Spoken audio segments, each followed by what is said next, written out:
Une émission de Radio Maria.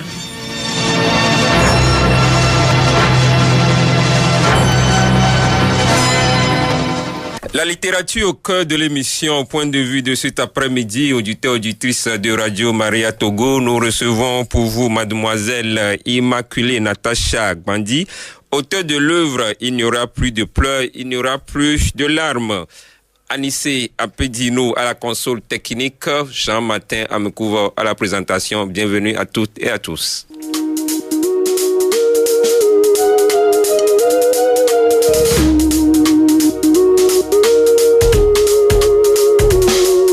L'année de miséricorde est ouverte. Un temps de grâce, de conversion à nos portes. Pratiquons frères et sœurs les œuvres. Pratiquons frères et sœurs les œuvres de miséricorde. Miséricorde corporelle et les œuvres de miséricorde spirituelle.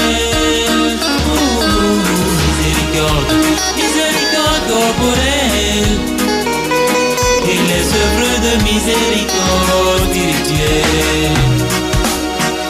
L'année de miséricorde est ouverte. Un temps de grâce, de conversion à nos portes.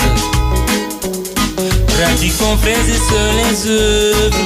Pratiquons frères et sœurs les œuvres de miséricorde.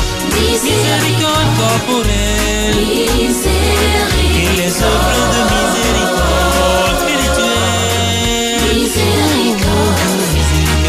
Miséricorde corporelle et les œuvres de miséricorde spirituelle. Donnez à manger aux affamés, assistez les malades. Donnez à boire à ceux qui ont soif. Vêtir ceux qui sont nus, accueillez les étrangers. Visitez les prisonniers, ensevelis les morts. Oh yo yo yo yo yo yo. Miséricorde corporelle et les œuvres de miséricorde spirituelle. Miséricorde, miséricorde corporelle et les œuvres de miséricorde spirituelle. L'année de miséricorde est ouverte.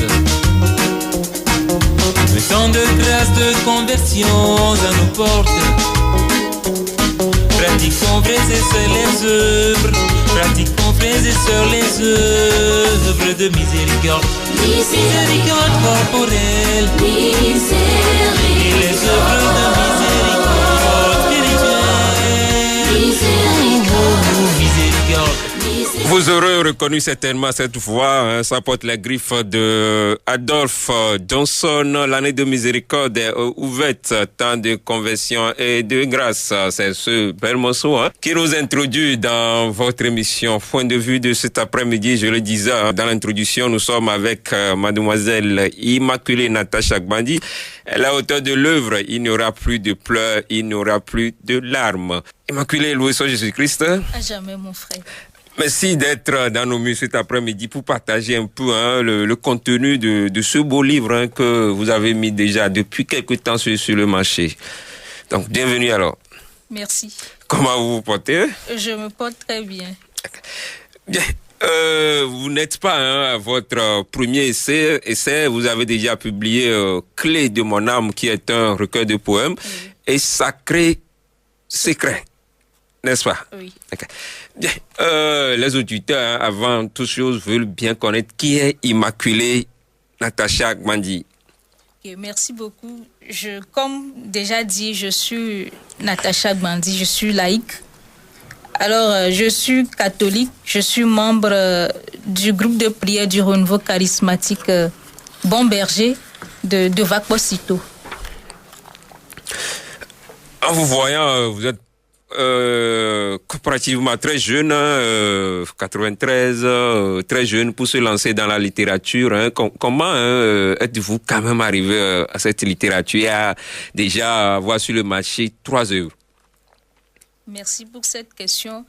Je vais dire que j'ai commencé par écrire. J'ai fait mes ébauches d'écriture en 2007-2008. Alors, il s'agissait bien du centre Espérance Loyola, une communauté des pères jésuites qui est à Aguet, qui lançait régulièrement des concours d'écriture de poésie. Alors, cette année-là, le thème était la stigmatisation des personnes qui vivent avec le virus du sida.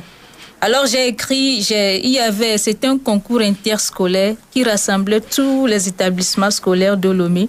J'étais en classe j'oublie la classe, je crois que j'étais en classe de 3e. Et ça ne doit pas être en 2007, hein. J'oublie l'année, mais j'étais en classe de 3e. Et alors, j'ai postulé, alors j'ai remporté le premier prix. Après, ont suivi d'autres prix, comme le prix de la RICEP, organisé par les éditions La Rose Bleue, et d'autres prix encore au centre Espérance Loyola. Donc, j'ai compris que Dieu avait mis en moi un talent et que je devais transmettre à la société. Aujourd'hui, quel regard portez-vous quand même sur la littérature togolaise? Aujourd'hui, il y a beaucoup d'auteurs qui font de leur mieux. Étant donné qu'ils ont écrit, on peut dire que c'est déjà beau, le fait de se lancer. Alors la littérature togolaise est une littérature qui a de l'avenir. Une littérature qui a certainement de l'avenir, hein. Vous êtes également lancé dans cette littérature en faisant plusieurs publications, 3 déjà à votre actif. La dernière publication le disait à l'instant, il n'y aura plus de pleurs, il n'y aura plus de larmes. Comment êtes-vous arrivé à ce chef-d'œuvre? L'ouvrage intitulé « Il n'y aura plus de pleurs, il n'y aura plus de larmes », je vais le dire, c'est un recueil de témoignages, d'expériences charismatiques vécues et de méditation. Alors, l'ouvrage est présenté sous la forme d'une neuvaine de prière. Pour le dire, pourquoi il n'y aura plus de pleurs, il n'y aura plus de larmes. Il y a de cela 3 ans, au cours d'une méditation au Saint-Sacrement, j'ai reçu cette parole de prophétie. J'ouvre mes entrailles de miséricorde. Alors c'est Jésus qui le dit, j'ouvre mes entrailles de miséricorde. Dans la parole de Dieu, dans le livre du prophète Ésaïe, Dieu nous dit qu'il a ses entrailles ouvertes pour l'humanité. Et que, en évian dit dans le Boumaou, c'est-à-dire Dieu, les entrailles de Dieu, c'est profond. Ça veut dire que c'est des entrailles que la vie naît. C'est des entrailles que la vie jaillit. Les entrailles de Dieu, c'est profond. Les entrailles de Dieu, c'est lourd. Puisqu'il le dit, moi-même, je t'ai conçu, je t'ai engendré, tu m'appartiens. Il y a tant de versets qui peuvent illustrer cette parole-là. Et ensuite, j'ai médité cette parole de prophétie en faisant d'elle le thème secondaire de mon temps de carême. Alors, j'allais régulièrement au Saint-Sacrement. Le Seigneur m'a mis à cœur 9 autres images, 9 autres révélations de sa divine miséricorde, qui sont bien sûr ancrées sur la parole de Dieu, que j'ai mis à écrit, ainsi que des méditations bibliques. Et l'ouvrage a vu le jour. J'ai soumis ça au discernement des aînés du renouveau et de l'Église aussi, en l'occurrence le Père Célestin Agboglo.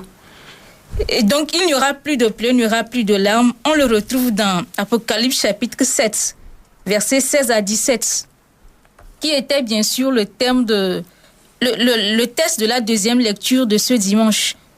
Ils n'auront plus faim, ils n'auront plus soif, il n'y aura plus de pleurs, il n'y aura plus de larmes. L'agneau qui se tient sur le trône sera leur berger, et il essuiera toute larme de leurs yeux. Alors c'est la référence biblique. C'est la référence biblique. Dites-nous, qu'est-ce que vous visez en écrivant quand même ce recueil sur le marché? À travers cette neuvaine de prière, beaucoup vont se demander si ce n'est pas un ouvrage circonstanciel. C'est l'année de la miséricorde. Et le pape nous invite à méditer Jésus-Christ comme vrai visage de la miséricorde du Père. Mais cette parole de prophétie, je l'ai reçue il y a de cela 3 ans. Alors à travers cet ouvrage, je désire partager ma modeste expérience avec mes frères et sœurs, avec l'Église, avec ceux qui ne sont pas convertis, avec ceux qui ont encore soif de la présence de Jésus, avec ceux qui sont bouddhistes, ceux qui sont musulmans, ceux qui sont des charlatans, des marabouts, parce que la miséricorde de Jésus veut rencontrer toute l'humanité. Justement, vous venez de le dire, hein, depuis le 8 décembre dernier 2015, le pape François a ouvert le jubilé de la miséricorde et justement votre ouvrage s'intitule « Il n'aura plus de pleurs, il n'aura plus de larmes ». Est-ce que ce n'est pas un livre circonstanciel juste pour cette année de la miséricorde? Non, ce n'est pas un livre circonstanciel puisque le Père Célestin ainsi que quelques aînés du renouveau, je pourrais citer le frère Frédéric Sabat, ancien berger du groupe Lumière et formateur au niveau du conseil diocésain. Le frère Frédéric a lu le livre en 2011 et il a apporté ses contributions. Le Père Célestin a lu le livre en 2012-2013, je crois, et il l'a préfacé un an après. Donc ce n'est pas un ouvrage circonstanciel. Ce n'est pas un ouvrage circonstanciel. Vous venez de citer tout à l'heure le révérend Père Célestin Agbogulo qui a préfacé l'ouvrage. Je cite un passage, il dit, je cite, « Cet ouvrage dissipe les ténèbres, ouvre un chemin de rencontre dans le face-à-face avec Dieu, un véritable guide spirituel jonché et truffé de méditation, d'actions de grâce, d'images, d'exercices spirituels, de témoignages et d'expériences charismatiques vécues. Ce livre se veut un outil de combat spirituel pour la restauration de l'homme dans sa splendeur première. Puisse cet ouvrage nous aider à faire connaître et aimer Jésus-Christ pour la gloire de Dieu et le salut des âmes. » Avance au large, fin de citation d'ici, révérend Père Célestin Kossi Agbogulo, temps vicaire sur la paroisse Saint-Kizito dans l'archidiocèse de Lomé. Bien, nous allons poursuivre dans notre discussion. La neuvaine pour la miséricorde, nous savons qu'il y a déjà dans l'église plusieurs neuvaines sur la miséricorde. Qu'est-ce qui fait la particularité, ou bien quelle touche particulière vous apportez à cette neuvaine que vous proposez à l'église?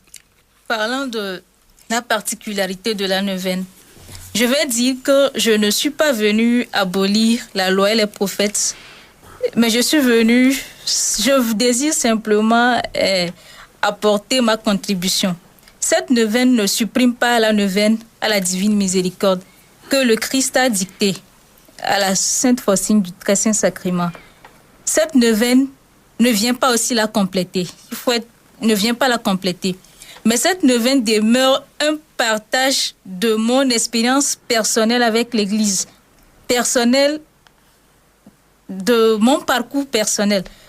D'ailleurs, je me suis inspirée de la neuvaine, pas totalement, de la neuvaine à la divine miséricorde de la Sainte Faustine, mais d'abord pour prier la neuvaine, il faut reconnaître que je conseille souvent que la neuvaine soit priée un vendredi à 15h ou à 3h. Oui, on va revenir sur comment prier cette neuvaine. Oui. Donc, elle ne vient pas la supprimer. C'est un partage d'expérience personnelle. Est-ce que vous avez une fois fait partie de l'association Jésus Miséricorde Divine? Non, je n'ai jamais fait partie de cette association, mais j'ai déjà assisté à leurs prières plusieurs fois. Est-ce que vous avez déjà fait cette neuvaine de la miséricorde? Oui. Et qu'est-ce que cela vous procure en faisant cette neuvaine? Est-ce que vous tirez des grâces? La neuvaine de la Sainte Faustine. À travers cette neuvaine, on voit le Christ qui parle à sa servante. Et on voit de l'autre côté une personne docile qui accueille l'inspiration de l'Esprit et qui veut s'effacer pour que se fasse la volonté de Dieu. Et donc, c'est une neuvaine qui mérite d'être vécue et d'être priée avec foi. Une neuvaine qui mérite d'être vécue et d'être priée avec foi. Nous allons toujours rester avec votre neuvaine, le livre, pour le dire ainsi. Quelle est un peu la structuration de l'ouvrage? La forme du livre. Donc, au niveau de la structuration, je propose d'abord une exhortation. Ensuite, après l'exhortation, suit un statut, ce que j'appelle statut initial ou bien une image Et par exemple, je vais citer une image. Jésus verse des larmes miséricordieuses. C'est un verset proposé. Je crois que c'est le verset du 2e jour de la neuvaine. Ensuite, s'ensuit une méditation. Une méditation. Et c'est vrai que nous pouvons tous lire la parole de Dieu. Mais il faudrait qu'on nous aide, que l'Église nous aide à pouvoir comprendre cette parole-là. Alors la méditation, c'est comment méditer la parole de Dieu proposée. Et ensuite, s'ensuit des pistes de prière. Parce qu'aujourd'hui, il ne sert à rien il faut que la prière jaillisse du cœur de l'homme. Alors les pistes de prière, demander à la personne elle-même de prier au Saint-Sacrement, de demander les grâces à Jésus, les grâces de la conversion, les grâces de la libération. Et ensuite, s'ensuit une prière proposée pour ces personnes-là qui ne peuvent pas elles-mêmes prier très facilement. Donc, c'est un peu la structuration. Et ainsi de suite jusqu'à la fin des 9 jours. Nous allons quand même revenir à comment prier cette neuvaine, mais je vais m'arrêter un tout petit peu à l'introduction. Dans l'introduction, je cite: un mercredi des cendres, alors que je contemplais la magnificence de Dieu suite à une prière personnelle de contemplation, le Seigneur me susurra cette parole de prophétie. Je cite: j'ouvre mes entrailles de miséricorde.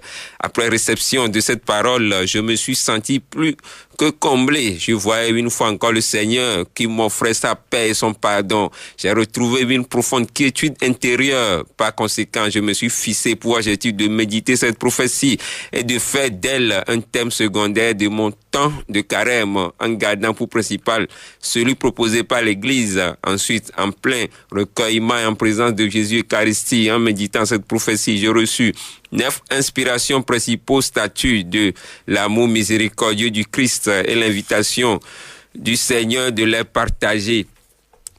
Vous le disiez en ce temps que c'est à la suite d'une prophétie. On vient de le voir dans les premières lignes de votre introduction. Est-ce que vous pouvez revenir un peu pour partager ces moments avec nous? Ok, merci. Une prophétie. Je dis souvent que l'Église catholique est riche. Et très souvent, dans l'exercice de mon ministère, qui est l'intercession et l'évangélisation, il y a une pratique ou bien il y a une attention particulière que je porte. Quand, au cours d'une prière ou bien à la fin d'une prière, le Seigneur me met une parole à cœur et que cette parole dit, par exemple, que Jésus est à tes côtés, n'aie pas peur, ou bien je suis ton maître, ton gardien, je fais très attention pour ne pas trop la commenter. Parce que quand vous recevez la prophétie, la personne pour que vous portez devant le Seigneur veut savoir. Elle veut savoir au fait, elle veut que vous commentez cette prophétie-là. Alors, je ne peux pas aller trop loin dans le commentaire de cette prophétie. Parce que Jésus dit que quand la parole sort, elle agit. Et que sa parole, dans le livre, dans le Nouveau Testament, il nous est encore dit que la parole de Dieu est comme une épée à double tranchant. C'est un marteau qui brise le roc. Le Seigneur a mis sa parole à cœur. J'ai partagé la parole avec l'Église, avec mes frères. Et c'est à chacun de vivre cette parole et d'en être transformé à sa manière. Parce que l'expérience personnelle que j'ai vécue, Jésus nous rencontre chacun dans son parcours pour nous ramener à la conversion ou à la reconversion. Alors c'est à chacun de vivre cette prophétie ou bien cette parole de prophétie afin d'en être transformé personnellement. Alors je ne peux pas la commenter. Si je la commente trop, je pourrais déraper. Donc je ne peux pas trop commenter. J'espère que vous n'aurez pas dérapé quand même. L'esprit est à l'œuvre. Bien, nous allons continuer quand même les échanges. Natacha, vous le permettez? Bien, nous le savons évidemment, c'est toujours l'année de la miséricorde qui continue et cette neuvaine traite de la miséricorde. Et dans le livre, vous faites une distinction entre les gestes de miséricorde et les œuvres de la miséricorde. Est-ce que vous pouvez nous aider quand même à faire cette nuance? Dans l'ouvrage, bien sûr, je fais une différence entre les œuvres de miséricorde et les gestes de miséricorde. Une œuvre de miséricorde, d'abord, comme le dit l'Église, ou bien comme vient de le dire ce chant qu'on vient de méditer, le chant parle de la miséricorde corporelle. et de la miséricorde spirituelle. C'est bien de proposer une neuvaine à l'église, ou bien c'est bien de proposer des prières aux frères chrétiens, ou bien c'est vrai de prier. On va prier, Dieu va agir. Mais aux côtés de la prière, il y a la pratique. Je vais aller chez un malade, et le malade est là, il me regarde. Je prie. Alors que le même malade a besoin juste, d'autres ont juste besoin vraiment de l'attention. Alors c'est une œuvre de miséricorde, c'est une œuvre de miséricorde, l'attention portée à un malade, le fait de visiter la personne qui souffre. Par rapport au geste de miséricorde, le fait d'écouter une personne, il y a certaines personnes qui ont juste besoin d'être écoutées parce qu'elles sont délaissées. Alors elles ont besoin d'être écoutées. Parlant des gestes de miséricorde, pour approfondir, par exemple, il y a des gens qu'on voit, on dit, bon, regardez, cette personne-là, elle est trop courte, elle est trop géante, et on a des préjugés par rapport aux autres. Si on pouvait simplement leur jeter le manteau de la miséricorde, ces personnes reviendraient totalement au Seigneur. Parfois, on n'a même pas le temps pour écouter nos enfants, pour écouter nos époux, nos épouses. Alors que ce sont des œuvres de miséricorde. Les œuvres de miséricorde, elles sont exhaustives. Elles sont très, très nombreuses. On refuse l'invitation des gens parce qu'ils ne sont pas de notre dénomination, parce qu'ils sont tels. Toutes ces choses-là, le Christ nous invite à les laisser. On peut prier, mais il faut agir. Lorsqu'on montre les œuvres et la foi, alors tout marche de pair. Natacha, on dirait que, à part le fait de nous proposer, de proposer à l'Église une neuvaine de la miséricorde, vous êtes en train de dénoncer plus ou moins certains mots de notre société, n'est-ce pas? Oui. Okay. On revient toujours à l'œuvre. Neuvaine, ça suppose 9 jours, 9 prières bien distinctes. Comment prier cette neuvaine que vous proposez? Pour prier la neuvaine, il est conseillé de commencer un vendredi. Pourquoi? Parce que le Christ est mort. L'Église nous propose d'ailleurs de vivre la passion du Christ un vendredi. Alors le vendredi, c'est en commémoration de la passion du Christ. Et à 15h ou à 3h, quant au médecin qui doit s'occuper de ses patients, ou à une personne qui n'est pas disponible à ces heures-là, on peut prier à n'importe quelle heure. Alors c'est possible, mais il est conseillé de commencer un vendredi. Un vendredi ou un mercredi, c'est ça? Un vendredi ou un mercredi. Oui, la suite? Et ainsi de suite. C'est-à-dire, il y a le premier jour de la neuvaine, je commence la neuvaine un vendredi. Qu'est-ce que je propose souvent? Je commence la neuvaine un vendredi. Le jeudi soir, il y a une exhortation. Une exhortation qui est proposée pour le premier jour, le deuxième jour. Alors pour le deuxième jour, pour le premier jour, pour commencer, le jeudi, la veille, je lis d'abord l'exhortation pour avoir une idée de ce que je vais faire. Ce n'est pas une neuvaine magique. Ce ne sont pas des paroles incantatoires. Quand on les prononce en même temps, on est exaucé. Il faut la vivre. Si demain, je vais vivre Jésus, comme ne condamna pas la femme adultère, c'est le 6e jour de la neuvaine, mais qui la renvoie, qui lui dit « va et ne pêche plus », alors déjà la veille, je dois commencer par vivre ça. Au cours de la journée, je dois vivre le Christ qui me pardonne mes péchés, qui me dit « je ne les compte pas », qui m'invite le samedi à aller me confesser. Je dois déjà commencer par vivre tout ça là. C'est ça la miséricorde de Dieu. Et c'est la parole méditée et vécue qui transforme l'homme.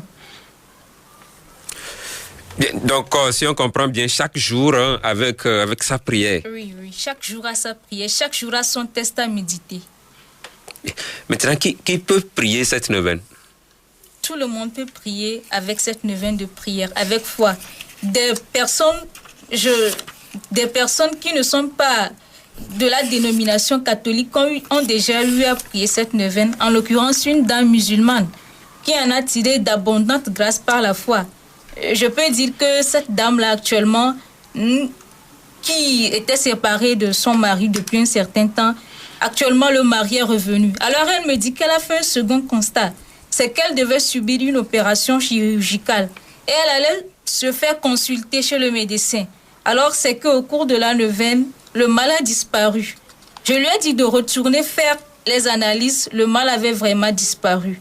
Alors on a eu à prier avec elle et à la confier au Seigneur. Elle est restée musulmane, mais elle a quand même dit, elle a dit quelque chose, que la Vierge Marie des catholiques, qu'elle a une force. Bon, alors on reste convaincu que tous ceux qui prieront avec cette neuvaine, quelle que soit leur église, leur dénomination, ils rencontreront quand même le Christ et ils feront son expérience. Tout le monde peut faire cette neuvaine, mais est-ce qu'il y a des dispositions préalables à prendre? Non, il n'y a pas de disposition préalable. On a juste besoin de se mettre en présence du Seigneur, en présence de Jésus Eucharistie. Il est aussi souhaitable de prier au Saint-Sacrement, de faire les 9 jours au Saint-Sacrement. Mais si on ne peut pas prier au Saint-Sacrement, alors on doit avoir une croix devant nous ou bien une image qui nous met en présence du Seigneur. Et notre cœur déjà est le temple de Dieu. On n'a pas besoin de se réveiller à une heure, de se mettre nu, de faire... Non, on n'a pas besoin de faire ces choses. On a juste besoin de la présence du Seigneur et de la foi.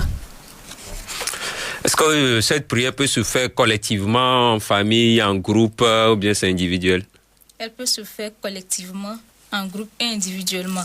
Dans mon groupe de prière du renouveau charismatique, on a déjà eu à vivre 7 ans de prière-là. Et il y a beaucoup de témoignages qui sont restés écrits. Justement, parlant des témoignages, vous avez fait cas de quelques-uns. Est-ce que vous pouvez partager 1-2 témoignages avec les auditeurs et auditrices? Parlant des témoignages, par exemple, je peux citer un témoignage. Il y a de cela 3 semaines ou bien 2 semaines comme ça, je m'étais connectée. Il y a une personne qui m'a envoyé un message.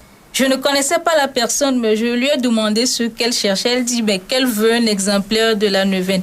Je lui ai demandé pourquoi. Au fait, en réalité, il y avait 3 mois, 4 mois de cela, pendant les vacances, j'avais reçu un étudiant en écoute à l'église au Saint-Sacrement qui me disait que ses dossiers scolaires avaient été confisqués et enterrés quelque part au Ghana, et qu'elle est sûre qu'elle aurait remis ça à une dame parce que l'étudiant avait des problèmes financiers, quoi. Alors, je ne sais pas ce que la dame a fait, mais la dame dit qu'elle a enterré ça quelque part au Ghana chez un prétendu féticheur.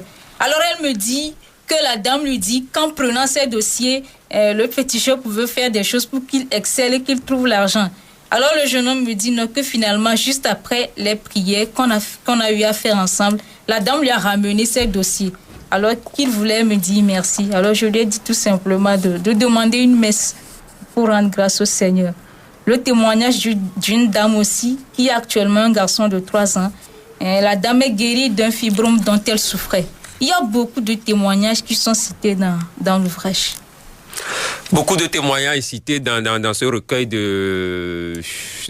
proposé par mademoiselle Immaculée Natacha Agbandi. Sur ça, nous allons observer une courte pause et on revient.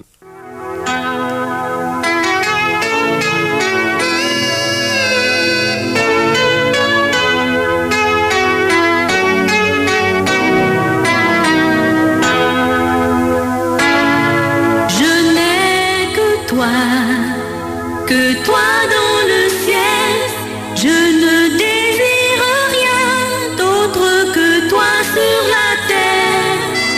Si je suis faible et même si je tombe, Dieu est le soutien de mon cœur. Je n'ai que toi dans le ciel, je ne désire rien d'autre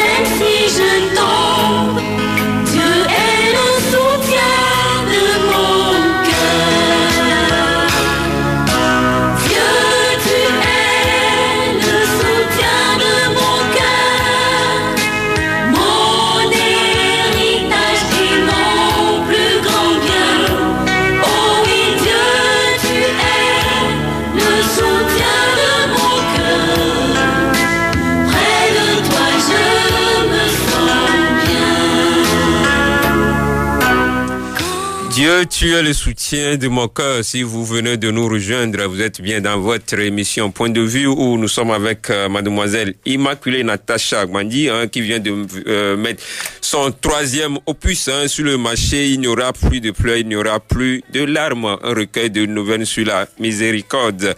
Bien, Natacha, on va poursuivre. Nous sommes dans la dernière partie de notre émission. L'œuvre est déjà sur le marché aujourd'hui. Où peut-on trouver cet ouvrage? D'accord.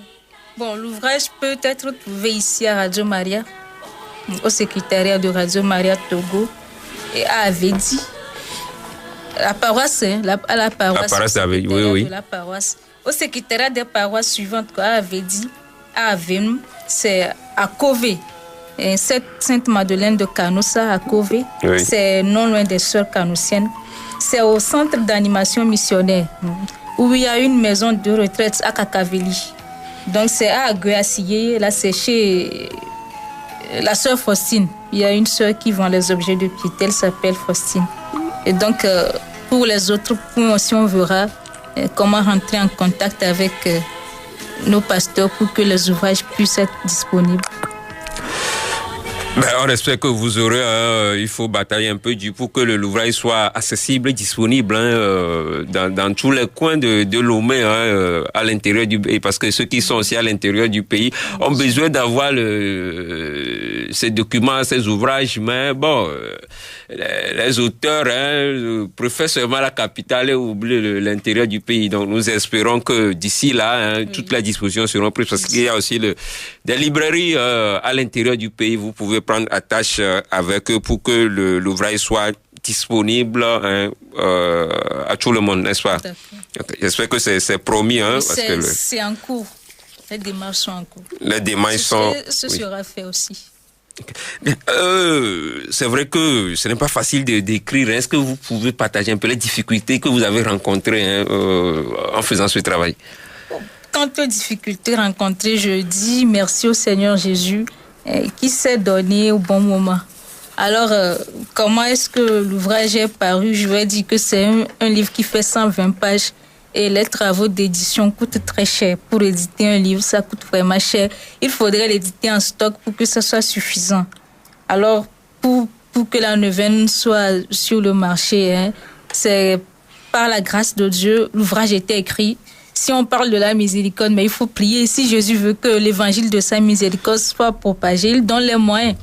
Alors j'avais prié, j'avais eu un petit fonds d'une dame qui m'a dit, bon, tiens ceci, à qui je n'avais même pas demandé, mais j'étais restée dans la prière. Alors c'est grâce à ce petit fonds-là que j'ai pu... Ce petit fonds, mais consistant. Consistant, que j'ai pu mettre le livre. Alors, c'est ça, il y a les difficultés financières notamment. Et pour le soutien moral et spirituel, je crois que toute l'Église est là, tous les prêtres sont là. Et que dès que je m'approcherai d'eux, ils seront là pour prier avec moi et pour m'aider dans ce sens. Et merci vraiment au Père Célestin Agboglo qui ne cesse de me porter dans ses prières, à tous les autres prêtres. Bien. On peut avoir une idée sur le coût du livre? Oui, l'ouvrage est à 1500 francs. 1500 francs CFA. Oui, CFA. C'est pas trop là? Ah non, c'est pas trop. Vous savez, aujourd'hui, la vie est chère. Le débousser 1500 francs, mais quelqu'un vous dira que ça fait déjà 3 bords de maïs. C'est vrai, mais c'est la parole. La parole est la source de la vie. Il y a des gens qui vont, excusez-moi, parfois on cherche la vie auprès des puisards lézardés qui ne retiennent pas d'eau et à des coûts plus trop élevés que ça. Alors, c'est par ceux qui ont déjà le livre, ils savent que c'est un ouvrage qui est volumineux, qui est consistant. Et donc, d'autres même m'ont dit de vendre ça à 2000. L'éditeur a proposé 2500, mais j'ai dit non, c'est un ouvrage de prière. Il ne faut pas s'enrichir sur le dos des gens. C'est pour aider les gens à pouvoir prier. L'ouvrage est aussi en France. Je crois ceux qui sont de la diaspora, l'ouvrage est édité par une maison d'édition, Edit Livre. Là-bas, c'est à 10,50 €, soit 6 500. Alors, pour l'acheter en ligne, il faudrait mettre, il n'y aura plus de pleurs, il n'y aura plus de larmes. Edit Livre. Là, on pourra trouver le livre qu'on peut commander directement. Bien, 1500 francs, c'est vrai que c'est pas trop, hein. C'est une manière d'aider les gens, hein. Et ceux qui veulent bien s'en procurer peuvent faire cette contribution pour vous aider quand même à évoluer, hein, dans ce domaine de la littérature. Bien, on tend presque quand même vers la fin, mais je ne vais pas boucler l'émission sans vous demander quand même, hein, de partager un peu votre expérience avec nous. C'est vrai qu'au départ, vous n'étiez pas catholique, vous êtes d'une famille musulmane. Comment ça s'est fait? Comment ça ne s'est pas fait? Aujourd'hui, vous êtes catholique, pratiquante, et vous faites des publications qui sont profitables à l'Église. Racontez-nous un peu comment vous êtes retrouvés dans ce carcan et que aujourd'hui c'est pour le salut. Merci beaucoup. Je voudrais d'abord bénir le Seigneur pour la vie de ma maman qui m'a appris le chemin de Dieu. Alors, pour être brève, c'était au cours d'une prière. J'étais en classe de première au lycée d'Agué. Alors, je souffrais, j'étais victime de certaines maladies dont, au fait, ces maladies, on a diagnostiqué, on ne connaissait pas la source.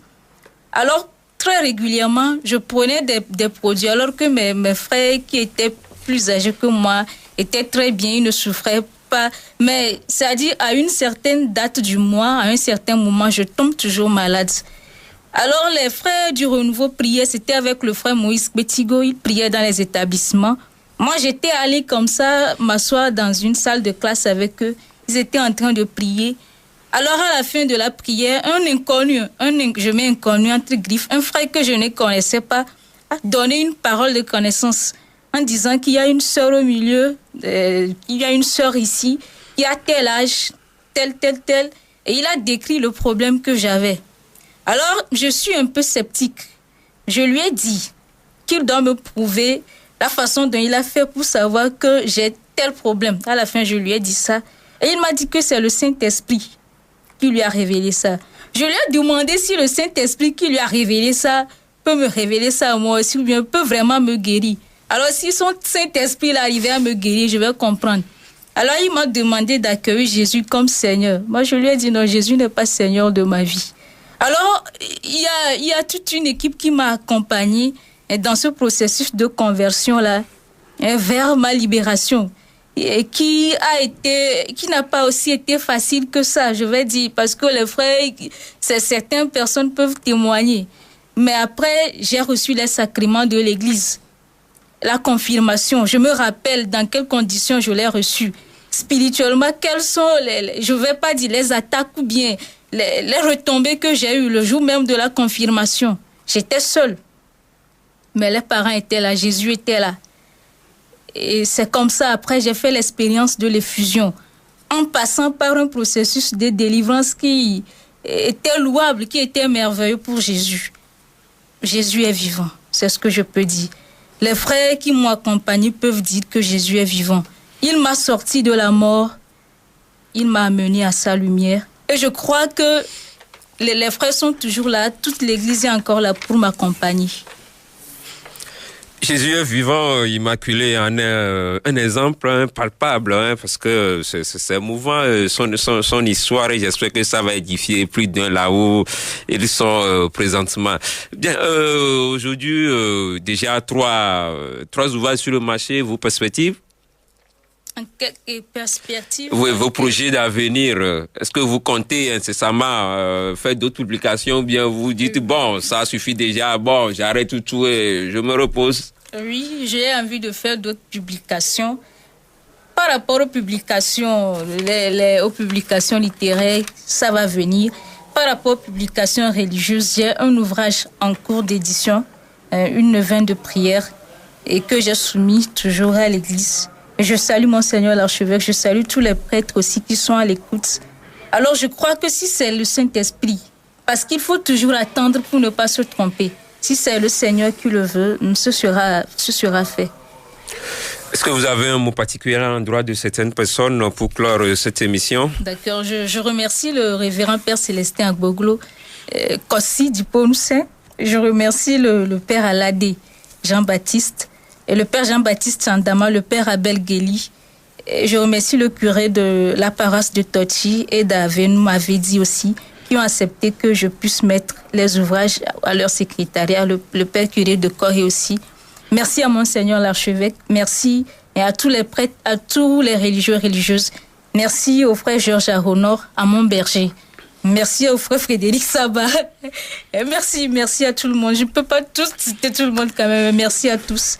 Merci à Radio Maria Togo. Merci à monsieur Christian, directeur des programmes aussi. Merci également pour tous ces mots.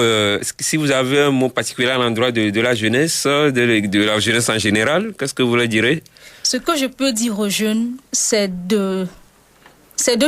d'avoir Jésus.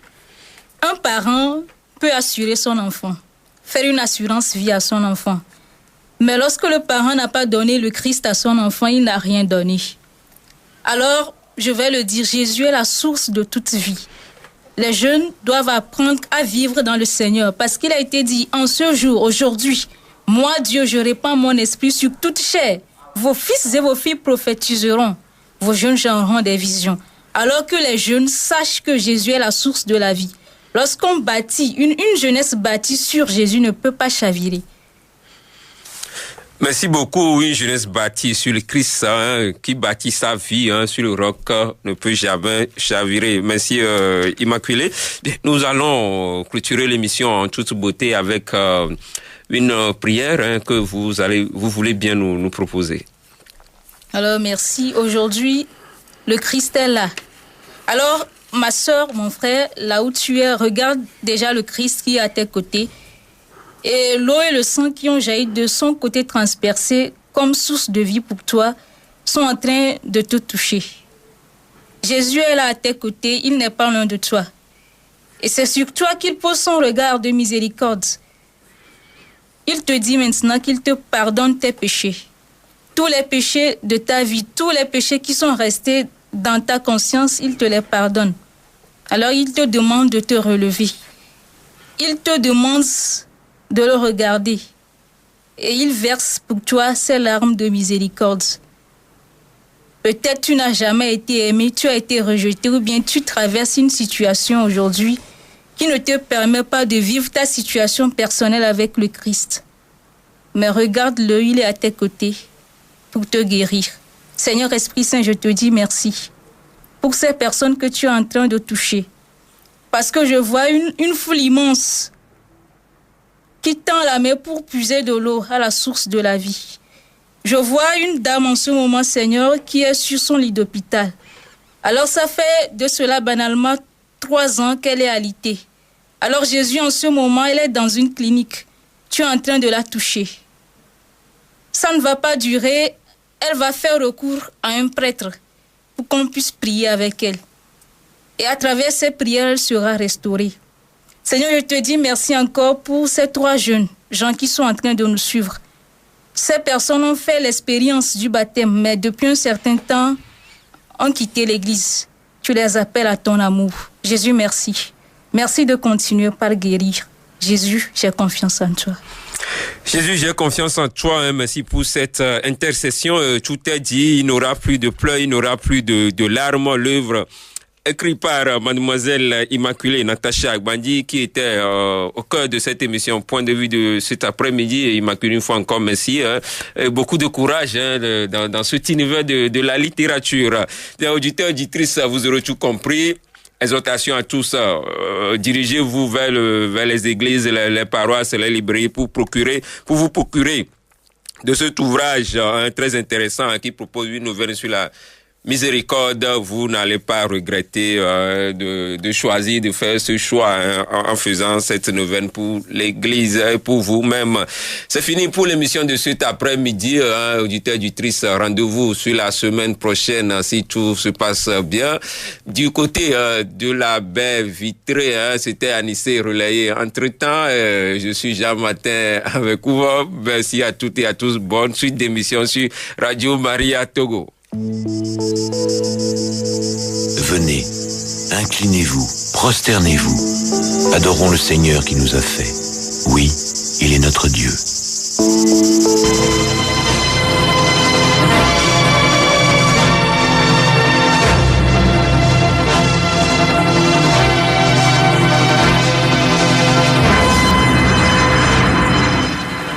Point de vue.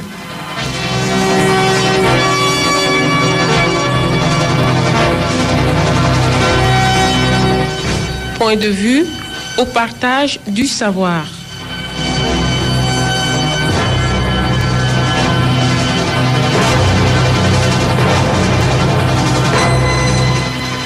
Une émission de Radio Maria.